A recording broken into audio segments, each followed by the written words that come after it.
Demon Readings, Pony Edition. Let Her In by Too Shy. It's cold out here. Night 1.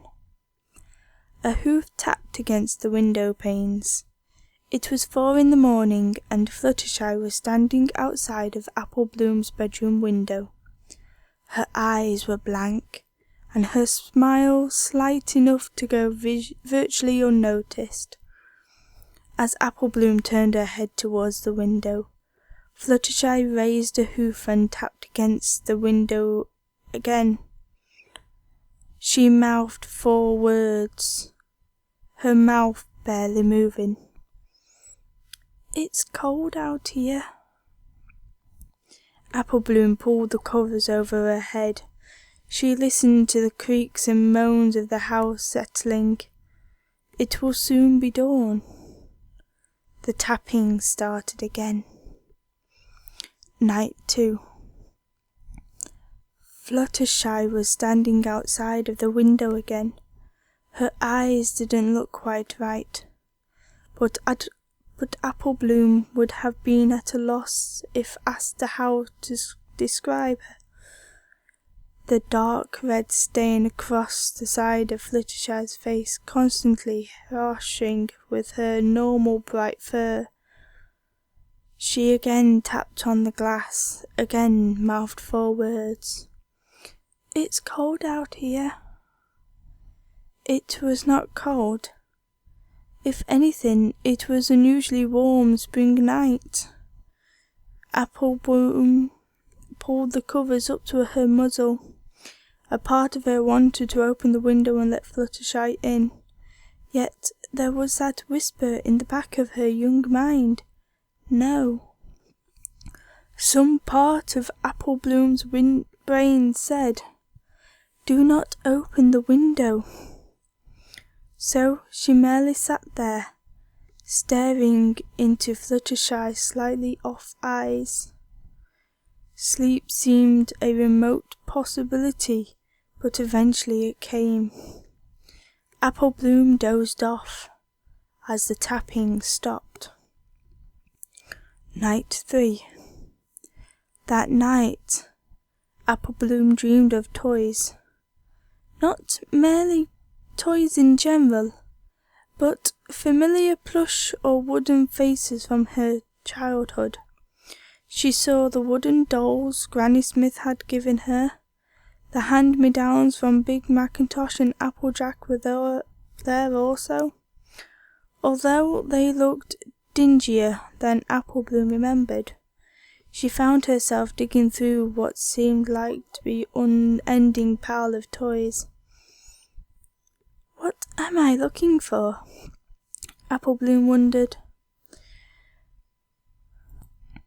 Apple Bloom decided a minute later it must be King Paws, her favourite teddy bear. She remembered loving him immensely when she was a foal. But why couldn't she find him? Surely he must be somewhere. Surely this relic of Apple Bloom's foalhood was not so easily buried. But King Paw hadn't been buried, had he? He'd gone missing. He had vanished from her life one spring night, and Apple Bloom had never been quite the same since. With this realization, Apple Bloom began to sob. A rush of emotions yanked her out of her dream. Fluttershy was standing outside the window again. Clenched in her mouth was a tattered old teddy bear. Night 4. Apple Bloom slept in Applejack's bed that night.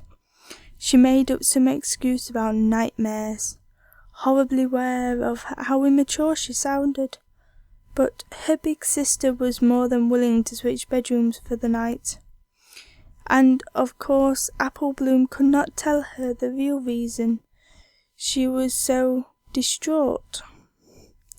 Lying in bed, Apple Bloom started thinking about her falsehood for some reason. She had recalled bright eyes peering from an open wardrobe, shadows slinking across the floor. A husky sighed as she approached sleep. But those were not memories, were they? Surely were simply the remnants of past bad dreams.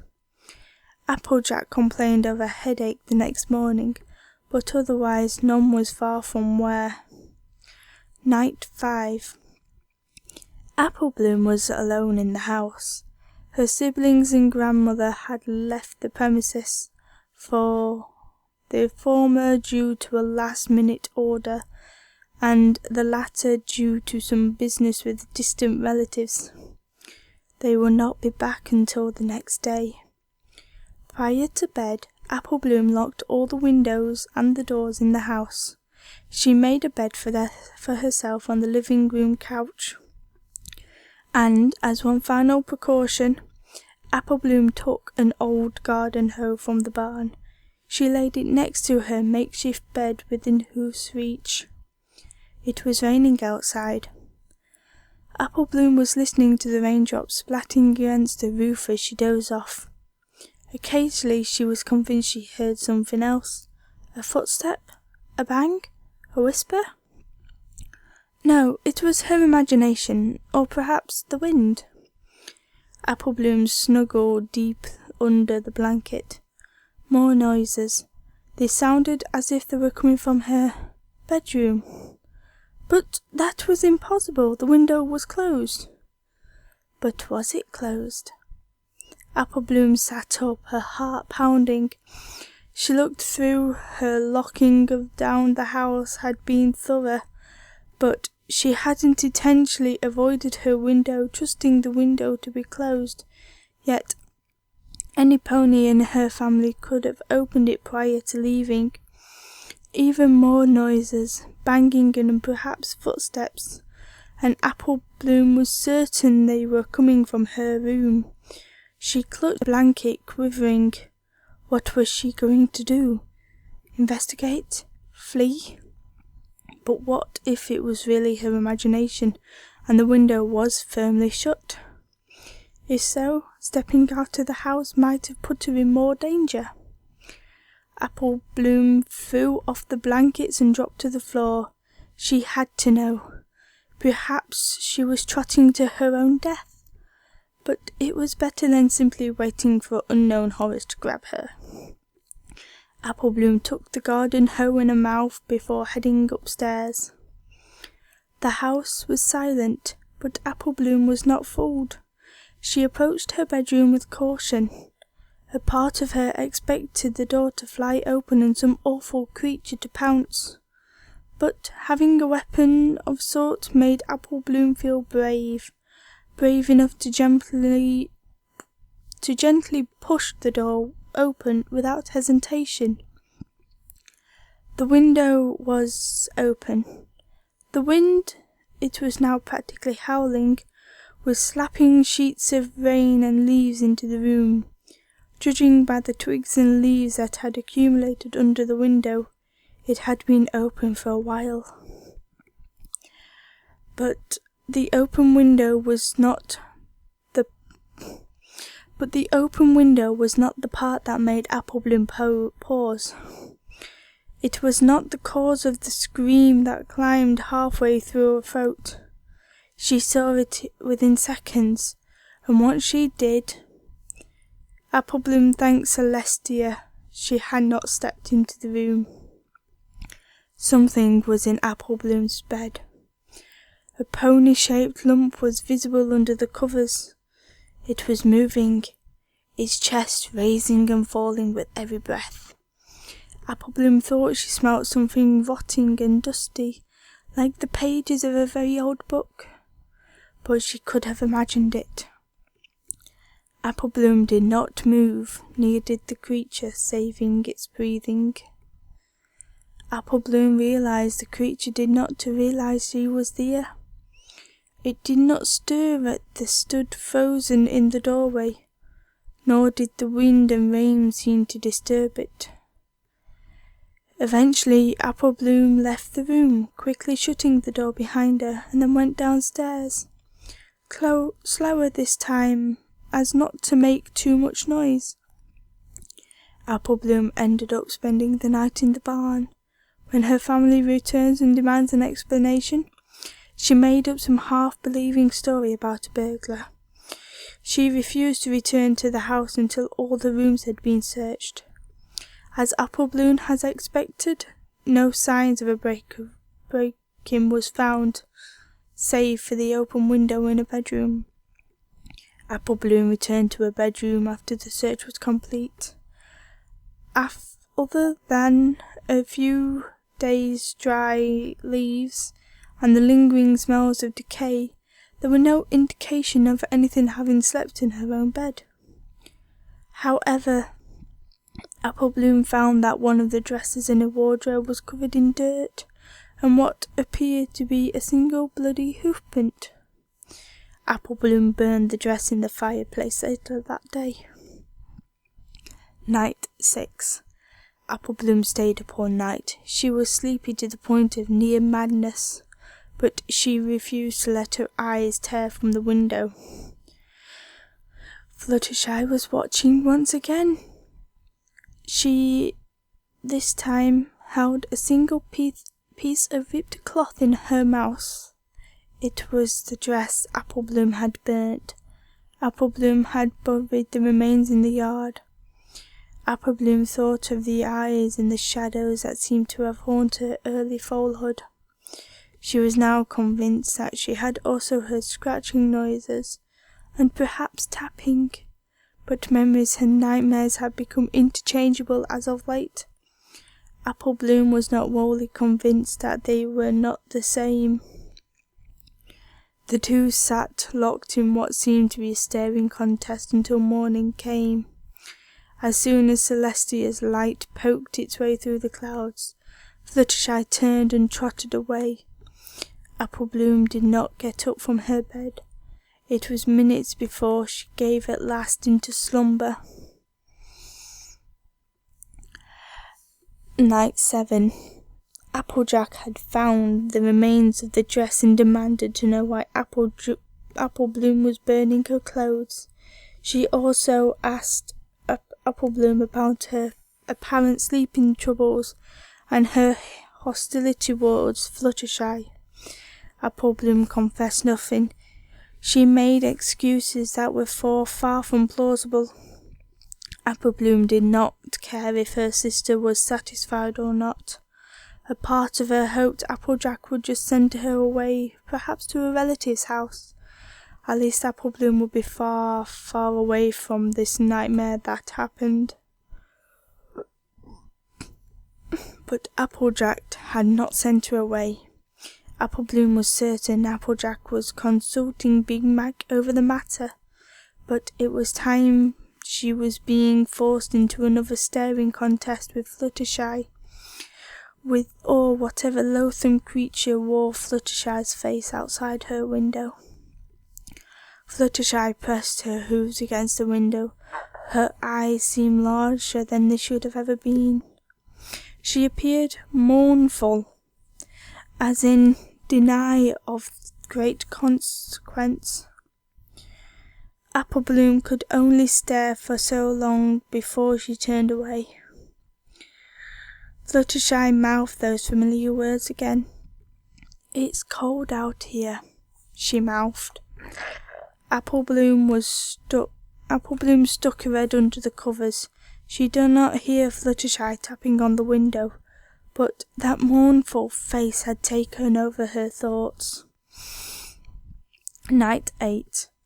Apple Bloom thought she might have been sleepwalking the previous night, for she had not awoken in her bed, but curled up in front of the closed window. Enough is enough, Apple Bloom thought as she laid in her bed. It might have seemed like a brave proclamation, but in truth, Apple Bloom was terrified. She again did not sleep, her eyes focused on the creature outside of her windows. Fluttershy God damn it. Fluttershy returned Applebloom's stare, smiling and licking her lips. Night 9. Earlier, Applebloom had overheard her older siblings talking about the doctors. She was aware that they planned to send her one. Whatever her siblings planned to do, Applebloom was confirmed her troubles would end soon. Applebloom opened her window that night. She waited until the sun had almost sunk below the trees, so she did. Her family had dozed off a while ago, confident she was the only sleepless soul in the house. Applebloom left her bedroom window open and went downstairs. In the kitchen, Applebloom produced an old gas lamp. She also took the sharpest knife in the kitchen she could from the drawer. She's far more useful than a garden hoe she had chosen last time. But in this case, the purpose was not mere defence. Applebloom waited until darkness had fallen, and then she crept back into her room, the gas lamp held precariously in one hand and the knife in her mouth. Applebloom nudged the door open inch by inch, careful to minimize any noise she could. The creature was once again laying in Applebloom's bed, the outline of its form underneath the covers. Applebloom placed the gas lamp on the floor. She froze as it touched the floorboards with the slightest thump, but she saw no evidence of the creature waking at the sound. Applejack held back a sigh of relief. Applejack's in this now. Applebloom waited a few more minutes to ascertain that the thing was asleep. She then approached the bed, knife still clutched tightly in her mouth. She was shaking, but she refused to hesitate in this moment of action. Applejack reached to the side of the bed and gently pressed the hooves against it to ease herself up, carefully pulling herself onto the bed next to the creature. And then the creature moved. It was only a slight shuffle, as if it was trying to get comfortable, but it was enough to completely destroy Applebloom's nerve. Applebloom dropped the knife. A squeak of terror left her mouth, and then she pressed both hooves against her mouth, but it was far too late. The creature seemed to sense Applebloom was near. It moved in one swift jerk motion, arching its back and bending its head in no normal way a pony could have imagined. The creature gave a long growl. Its body appeared to convulse as it threw the covers from it. Applebloom screamed and leaped from the bed. The creature leaped from the bed as well, moving in a similar to a spider. It still resembled Fluttershy, but its neck was bent in an unnatural angle as if it was broken. Its head was still bent to one side and upside down.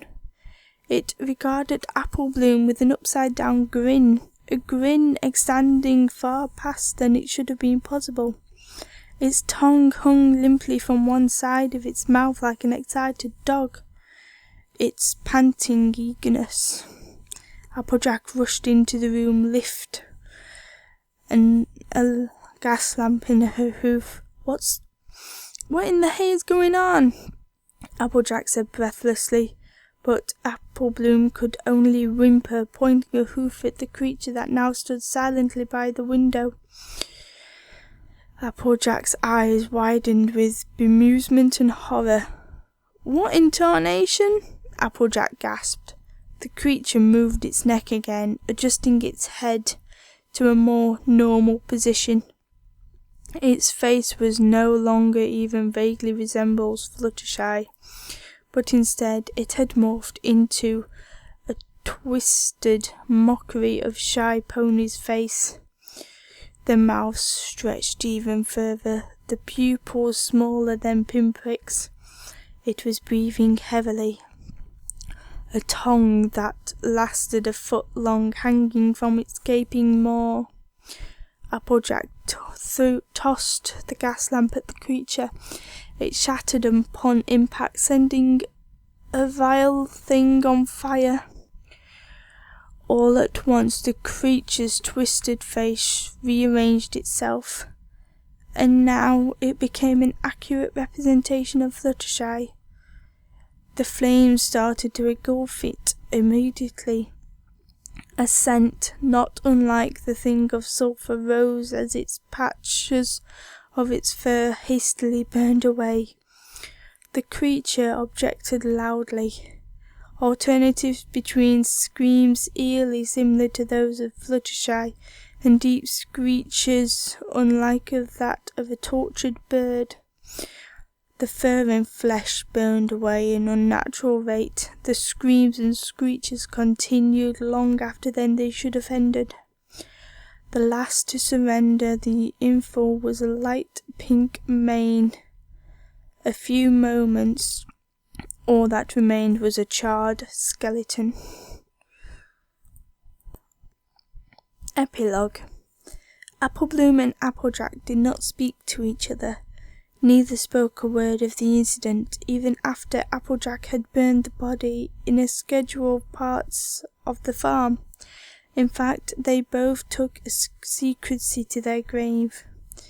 Applebloom never slept with her window open, even on particularly hot nights. Eventually she was able to resume regular interaction with the real Fluttershy, although it took months before she could look her in the eye. And for a while after that, Applebloom would shudder every time Fluttershy smiled. The creature's smile would haunt her for the remainder of her days. Occasionally, on nights when it's particularly cold and the wind is close to howling, Applebloom will swear she hears tapping against her window, but she never gets up to check. She merely smuggles deeply under her covers, willing herself to enter dreamland quickly. But it's a little hard to ignore the voice. It whispers to her, seamlessly inches away from her ear. It sounds very much like Fluttershy. "It's cold down here,"